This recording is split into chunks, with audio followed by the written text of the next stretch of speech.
बोलिए श्री प्राणनाथ प्यारी की जय। सतगुरु महाराज जी की जय। पन्ना धामी की जय। सर सुंदर साथी की जय। प्रणाम जी सुंदर साथ जी। आप सभी सुंदर साथ जी के धाम हृदय में विराजे श्री राज श्यामा जी के चरणों में शत शत नमन। सुंदर साथ जी सतगुरु महाराज जी की अपार मेहर से श्री परम धाम 25 पक्षों की शोभा दिल में लेने का प्रयास कर रहे हैं। धाम की दूसरी परिक्रमा में है और उनमें भी अब हमने बढ़ना है अदबीज के कुंड की ओर। अदबीज के कुंड की ओर बढ़ने से पूर्व 16 धाराओं की शोभा को देखते हुए आगे बढ़ते हैं। तो आइए सुंदर सर जी।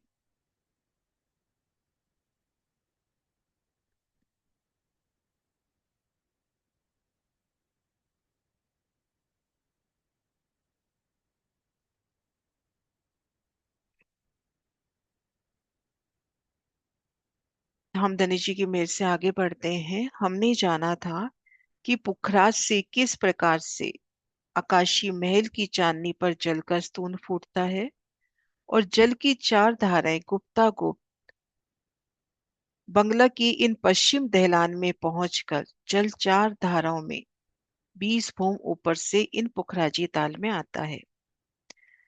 अब यहां से जल इन पूरब दहलान की ओर आगे बढ़ता है। यहां से पूरब दहलान की ओर आगे बढ़ता है और इन 16 धाराओं में अदबीज के कुंड के उन सुंदर कुंड में 496 भूम ऊपर जो कुंड प्रकट होता है, उन कुंड में ये धाराएं जाती हैं। चार की चार 16 धाराएं। तो ये किस प्रकार से, ये देखिए। ये जो दहलान है ये तो पुखराजी ताल की 980 भूम ऊपर 20 भूम की प्रकट हुई और ये दहलान हमने जाना बंगला के चबूतरे से भूम दर भूम चली आ रही है। अब जब जल 980 भूम से आगे बढ़ा, ये देखिए जल आगे बढ़ता हुआ, तो यहाँ पर 980 भूम में 1600 कोस का छज्जा निकला। 980 भूम में 1600 कोस का छज्जा और प्लस ऊपरा ऊपर जो 20 भूमें और है उनमें भी 1600 कोस का छज्जा निकला। अब 980 भूम से एक भूम कम यहाँ पे छज्जा निकला 1200 कोस का। फिर 800 और इधर 400 कोस। इस तरह से 1600 कोस, 1200, 800, 400, एक उल्टी सीढ़ी के माफक यहाँ पर चार छज्जे। अब जब जल यहां से आगे बढ़ा, ये देखिए थोड़ा जूम करती हूँ। ये जल जब यहां से आगे बढ़ा तो जब वो इस हद में पहुंचा, इन 1600 कोस की, पहले 400 कोस की हद में पहुंचा, तो ये जल इन घरनालों से सीधा इन 400 कोस के छज्जे पे आता हुआ। फिर जल आगे बढ़ा 800 कोस के छज्जे पर, फिर 1200 कोस के छज्जे पर और फिर 1600 कोस के छज्जे पर। तो सबसे पहले जल 400 कोस की उन हद में पहुंचा तो 400 कोस के छज्जे से जल की चार धाराएं, फिर चार धाराएं 800 कोस के छज्जे से, फिर चार धाराएं 1200 और फिर चार धाराएं 1600 कोस के छज्जे से। ऐसे जल की चार धाराएं। ये देखिए,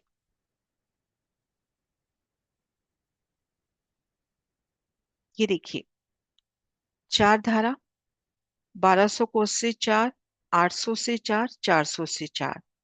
तो ये भाव लिया जाता है कि जब जल पहुंचा उन 1600 कोस के बढ़ते छज्जे पर, तो जब ये जल आगे बढ़ेगा तो जो 1600 कोस, ये मान लीजिए, अपन ये मान के चले, एक बार निशान लगा के बताती हूँ।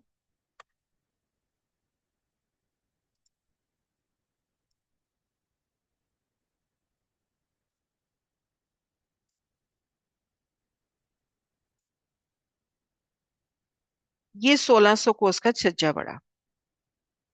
अब इसके चार पार्ट्स अपन कर देवे। ये 400, 400, 800 और ये हो गए 1200। चार पार्ट्स हो गए। अब जल जब पीछे से आ रहा है चार धाराओं से, जल की जब चार धाराएं आ रही हैं इस तरह से,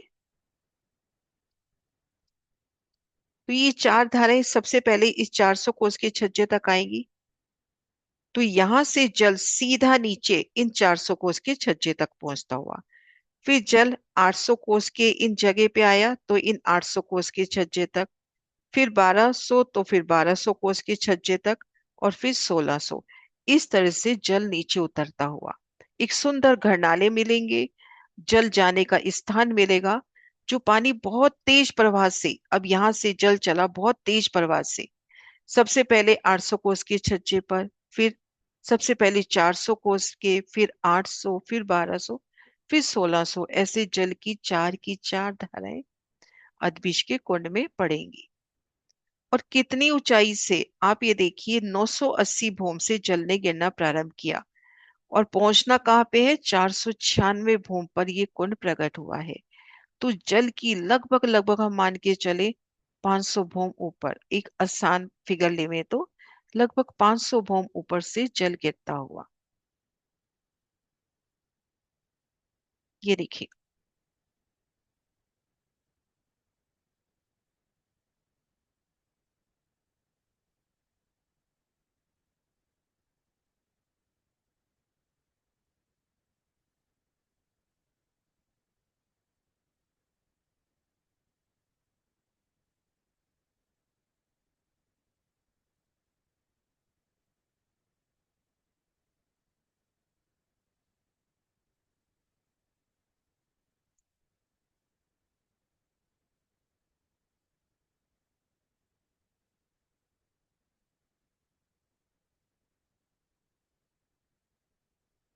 ये देखिए, इस तरह से जल की चार धाराएं।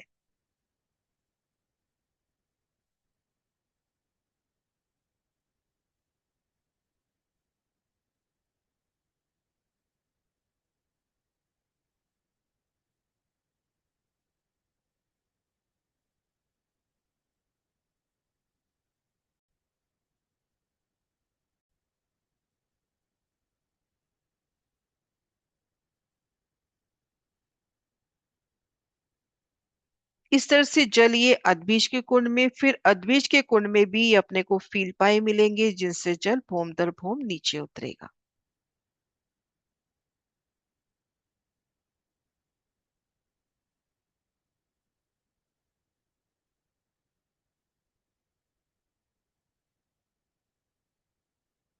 ये देखिए, इस नक्शे से अपन देखें, जल की 16 धाराएं, 400, 800, 1200 और 1600। तो ये तो हुआ अदबीज के कुंड की में जो 16 धाराएं जा रही हैं। अब अदबीज के कुंड की तलहटी का विस्तार देखते हैं।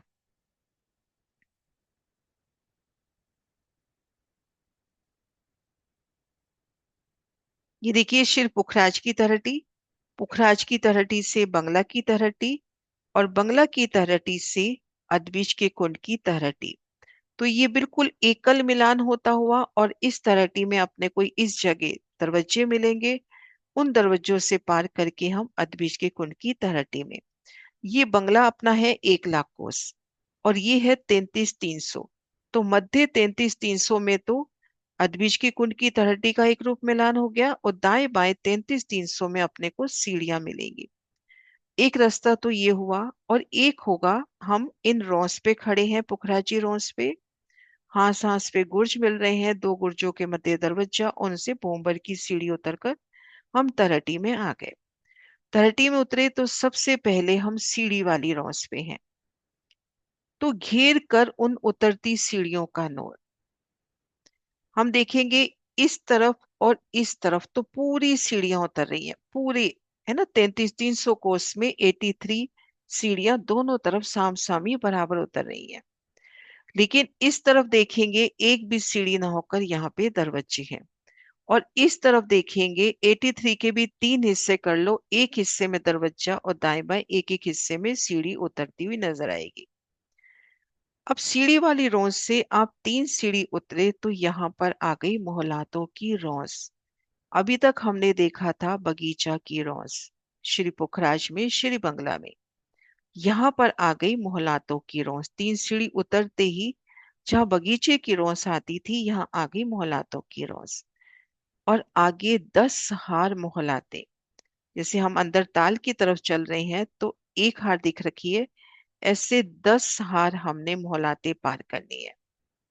अब एक एक मोहलात की शोभा देखिए तो एक चौरस हवेली के मानित घेर कर मंदिर, चारों दिशाओं में दरवाजे के मंदिर, उनके दाएं बाएं चबूतरे, अंदर गए तो एक थम की हार, दो गली मध्य चबूतरा, चबूतरे पर थम सुंदर बैठ के।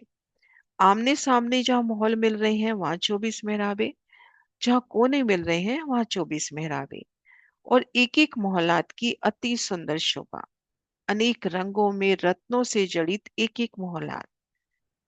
नूर है ये भी, है ना। और नूर को तो परिभाषित कर ही नहीं सकते, ये भी नूर स्वरूप है। एक एक मोहल्लात नूरी, चेतनता लिए, शीतलता लिए, सुगंधी लिए, अति नरमाई, अति कोमल, और जैसा रूह चाहती है वैसा स्वरूप धरती एक एक मोहल्लात।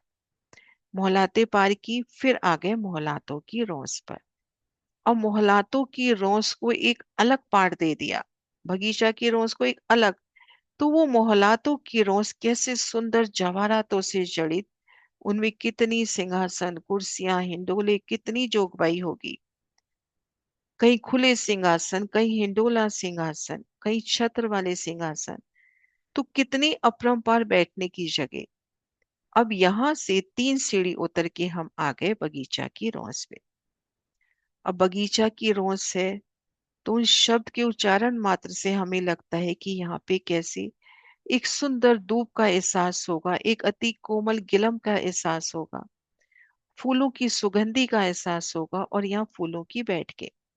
और आगे 11 हार बगीचे, एक एक हाथ में एक एक बगीचा, चारों दिशाओं में नहरें, चारों कोनों में चौबच्चे, फिर एक एक बगीचे में भी कई नहरें, कई चौबच्चे, सुंदर वृक्ष, अनंत रंगों के वृक्ष, और ठीक मध्य एक फील पाया जो तरटी की छत को जाके लग रहा है। दो बगीचों के मध्य आने जाने का सुंदर रास्ता, हर बगीचे की अपनी नहर, अपने चौबच्चे। तो इस तरह से हमने 11 हार बगीचे भी पार कर लिए। हम मध्य रोज से चल रहे हैं, उन मध्य रोज ने बगीचा की रोज से मिलान किया है, तो हम चलते जा रहे हैं। हम 3 सीढ़ी उतरकर बगीचों में नहीं गए, हम सीधा चलते जा रहे हैं। अगर बगीचों में जाना है तो 3 सीढ़ी उतर के जाना है। इस तरह से हमने 11 हार बगीचे पार कर लिए, फिर बगीचा की रोज। अब यहां से 3 सीढ़ी चढ़ के हम आए ताल की पाल पर। 3 सीढ़ी चढ़कर आए हम ताल की पाल पर। 3 सीढ़ी उतरे तो ताल रोस, आगे 3 सीढ़ी उतरे तो आगे जल चबूतरा, और फिर जल का विस्तार। पूर्व पश्चिम नहरें, नहरों के दोनों ओर जल, रोस और पाल की सुंदर शोभा। तो ये तरहटी की शोभा हुई। और बंगला की तरहटी, और इसमें हम अगर डिफरेंस जाने तो बंगला की तरहटी में या पुखराज की तरहटी से भी सीढ़ियां उतरते ही पहले बगीचे आए, या सीढ़ियां उतरते पहले मोहलाते आए। और फिर हमने जैसे यहाँ बंगला की तरहटी में देखे, 3 सीढ़ी उतरे बगीचा की रोस, 3 सीढ़ी चढ़े मोहलाते, फिर 3 सीढ़ी उतरे तो आई ताल की पाल। अर्थात ताल की पाल का लेवल है सीढ़ी वाली रोस से 3 सीढ़ी नीचे। तो अब जब हम यहाँ पे हैं अदबिश के कुंड में, तो यहाँ से 3 सीढ़ी उतरे मोहलातों की रोस, फिर 3 सीढ़ी उतरे हम आ गए बगीचे में। अब यहाँ से अपने को 3 सीढ़ी चढ़कर ताल की पाल पे आना है, तब हम आ जाएंगे इन सीढ़ी वाली रोज से 3 सीढ़ी नीचे, अर्थात इन पहली रोज के ऊपर। तो इस तरह से ये सुंदर शोभा तरहटी की। सुंदर सा जी ये शोभा हुई, इसमें कोई क्वेश्चन, कोई अटकाव?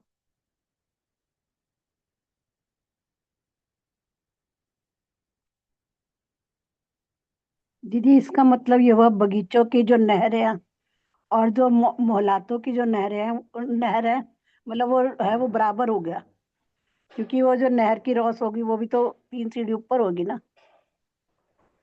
ये जो, नहर हाँ, का चबूतरा, नहर का चबूतरा जो हाँ होगा। वो भी इसी यहाँ से अपन बगीचों से देखेंगे तो 3 सीढ़ी ऊपर ही होगा वो भी। हाँ जी, तो वो मोहल्लातों की लेवल पे ही हो गया ना। मोहलातों के लेवल पे हो गया, जैसे मोहलातों के यहाँ बिल्कुल लेवल पे हो गया, हाँ। हाँ जी।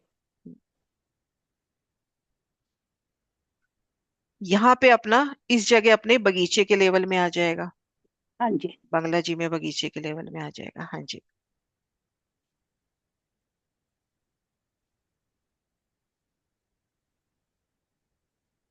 हाँ जी सुंदर सा जी, क्लियर है शोभा?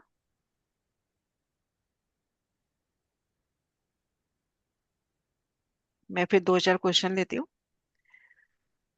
कि 980 भूम से जल चला पूर से, एकदम से 980 भूम, तो 980 भूम वाली जो जगह है, वो जो दहलान है, वो कितनी आगे बढ़ेगी, कितना छज्जा निकलेगा? 980 भूम से हम आगे चल रहे हैं, वो दहलान कितना छज्जा लेगी? प्रतीक्षा। प्रणाम जी दीदी। 1600 कोस का। 1600 कोस का। और उससे एक नीचे, एक सीढ़ी नीचे आएंगे तो 1200 कोस का। 1200। रेनू आगे आप बताना। और उसके आगे 800 दे। 800 800 फिर और 400। 400। अब जब जल यहां से चला, एक जल का पूर जा रहा है, जल तो भूम दर भूम है, या इस नक्शे में भी दिखा रखा है अपने को, जल तो भूम दर भूम है, लेकिन जल का जो एक विशाल तेज गति से ये जो जल आगे जा रहा है, तो ये जल सबसे पहले कौन से छज्जे पे पहुंचेगा? नूपुर।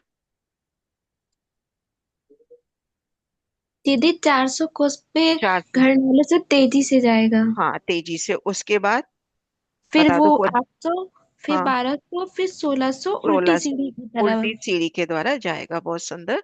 तो इस तरह से जल की 16 धाराएं। और ये अभी हम करेंगे अदबीज का कुंड, अपना हो जाएगा 2-3 दिन में।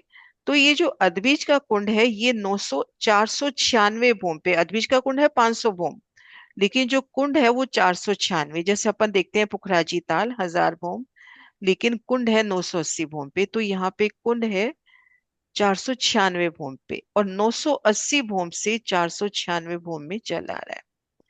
तो कितनी ऊंचाई से वो जल की धारा, प्लस वो अदबीज का कुंड कमर भर गहरा है, तो उस कमर भर गहरे जल में वो जल की धाराएं जा रही है। तो ये शोभा करेंगे अपन आगे। तो ये अपनी हुई 16 धाराएं। अब अपन आते हैं तरहटी में। सीढ़ी वाली रौंस से हम 3 सीढ़ी उतरकर कौन सी रौंस पे पहुंचेंगे? सीढ़ी वाली रौंस से 3 सीढ़ी उतरकर हम कौन सी रौंस पे पहुंचेंगे? सीमा दीदी। प्रणाम जी दीदी। मोलातो की रोंस पे। हाँ जी, मोहलातों की रौंस पे। सुंदर सा जी, कितनी हार मोहलातें आई हैं? प्रतीक्षा एक बार आप खोलना। 10 हार मौलाते आई है। 10 हार मोहलातें आई हैं। मोहलातों की हार के बाद अपने को फिर से क्या शोभा मिलती है?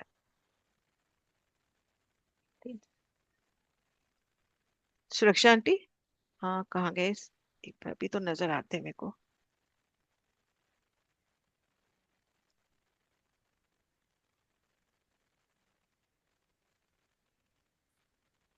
आंटी हमने मोहलाते पार कर ली, फिर हमें क्या मिलेगा?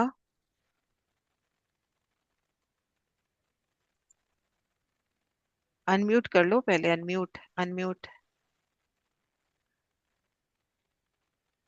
आंटी अनम्यूट नहीं कर पा रही। मीनू दी। प्रणाम जी दीदी। प्रणाम जी। 3 सीढ़ी उतर के हम बगीचों की रौंस पे जाएंगे। हाँ जी, मोहलातों की रोंस के बाद 3 सीढ़ी नीचे उतर के हम बगीचों की रोंस पे। सुंदर सा जी, एक बगीचे का वर्णन, कि एक बगीचा किस तरह से शोभायमान है, गीता? जी दीदी। चारों ओर बगीचे के चारों ओर नहरें हैं और चारों कोनों में बच्चे। बीच में भी फूल एक दो भूम के उनमें बगीचों के वृक्ष आए हैं। और बीच में मध्य में फील पाए आए हैं। और वहां भी नहरें और बच्चे अंदर बगीचों में फुलवाड़ी। वृक्ष अपन, अपने दिल में क्या बैठता है, लेकिन अपन दो भूम नहीं बोल सकते, वृक्ष का वर्णन नहीं आया। लेकिन हाँ, जो फील पाया है वो दो भूम तक गया है। भूम का है। वृक्ष हाँ वृक्ष वृक्ष दो भूम के नहीं है, भूम भूम कहीं के लिए वर्णन एक नहीं आया। नहीं है। अच्छा मैंने सोचा महलाते दो भूम की है तो उसमें बगीचे में नहीं वृक्ष भी नहीं, दो अगर भूम। ऐसा होता तो वर्णन आता, पूरी तरहटी में कहीं वर्णन नहीं आया। हम्म। हम्म। हम्म। तो एक भूम के कमर भर गहरे, जैसे चित्त में चितवन चल जाए, अगर दो भूम भी चलती है तो गलत नहीं है, पर अपन उसको इलम के अकॉर्डिंग नहीं बोल सकते, है ना? ठीक है। हाँ, ठीक है। बगीचे की रोस, बगीचे हमने पार किए, फिर बगीचे की रोस। अब बगीचे की रोस से हमने ताल की पाल पे जाना है, तो कैसे जाना है? रेनू दी, रेनू। 3 सीढ़ी चढ़ के जैसे। 3 सीढ़ी चढ़ के। और यहाँ से ताल रोस पे जाना है तो नुपुर? दीदी 3 सीढ़ी नीचे उतर के ताल तीन की सी- रोड पे जाते हाँ, हैं। और चबूतरे पे जाने के लिए फिर 3 सीढ़ी 3 उतरेंगे। सीढ़ी नीचे उतरेंगे। यहाँ पे चबूतरा अपने को बता दिया, घेर कर 50 कोस का। 50 कोस का। पूर्व पश्चिम नहरें, नहरों में भी देखो जल चबूतरे दिखाए हैं। और मैं अभी मुझे याद नहीं आ रहा है, ये जो इसमें देखो 2 धाराएं दिखा रखी है, यहाँ से जल की 2 धाराएं चल रही है, देखो बराबर 2 दिखा रखा है। आगे तक हम देखेंगे, ये कहीं देख पढ़ा था हमने कि यहाँ से जल की 2 धाराएं जाती हैं। अभी मैं बता नहीं पा रही, पर ऐसा ध्यान है कि इस जगह शहूर चला था, बड़ी वृत्ति में था शायद। ये ना देखो, इसमें नक्शे में बराबर देखो जल की 2 धारा। ये देखो 2 घरनाले दिखा रखे हैं ना। जब जमुना जी प्रकट होती है तब 4 इस तरह के दिखते हैं।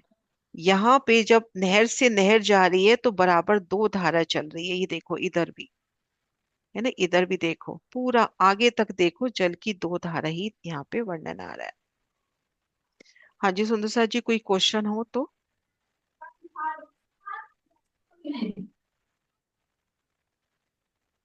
कहीं बाकी अटका? बाकी नहर की चौड़ाई तो 1700 कोस की आई है ना दी? नहर एक 400 कोस की आई है। जल रोंस देखो कंफर्म नहीं बोल सकते। उसमें देखो नहर 400 कोस की आई, ये कंफर्म है, पूरी नहर 400 कोस में जा रही है। नहर की ओर ताल की जो जल रोंस आई है बंगला, उसमें पुखराज में तो 250, बंगला में 100 हो रही है। फिर नहीं, अधीर की आ गया कुंड। था नदी। बंगला में वो कुंड को तो घेर के आई थी, वो 100 कोस की आई थी। और नहर की 250 कोस की आई थी, ऐसा नहीं कुछ नहीं, अपनों ऐसा ने वर्णन नहीं, डिस्कस किया ऐसा था। वर्णन नहीं आया था। तो अच्छा। वो थोड़ा सा जैसे चित्त में बैठे, और फिर आगे इधर फिर से 250 कोस की जल रोंस है। तो ये तो कंफर्म है कि नहर तो 400 कोस में है। तो जल रोस जहां तक मुझे लगता है कि जो जितने कुंड को घेर के आई है ना उतनी होगी, क्योंकि आगे भी जल रोस का डिफरेंस आगे आएगा। नहर 400 कोस में चलेगी, लेकिन आगे की तलहटियों में जल रोस का फर्क आएगा।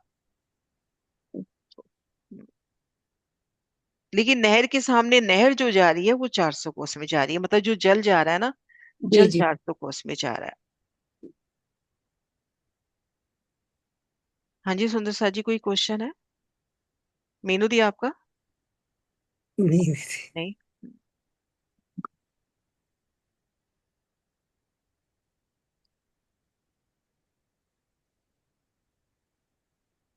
अच्छा, ये तो ये खुल गया।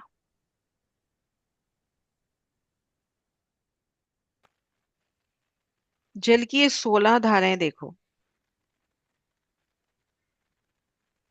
कैसे पूरा दृश्य भौम दर भौम जल की वो चलवन। और अभी बड़ी वृत्ति से करेंगे तो 3 तरफ कठेड़ा, तो ये ऊपर की तरफ तो 3 तरफ कठेड़ा हो गया, प्लस ये इन 4 छज्जों से नीचे की जो भूमि है उनमें भी कठेड़ा। यहाँ जल तरफ कठेड़ा होगा ना, बैठक के आगे भी कठेड़ा होगा, क्योंकि जल तो ऊपर की चार चार से ही आ रहा है, 16 धाराएं।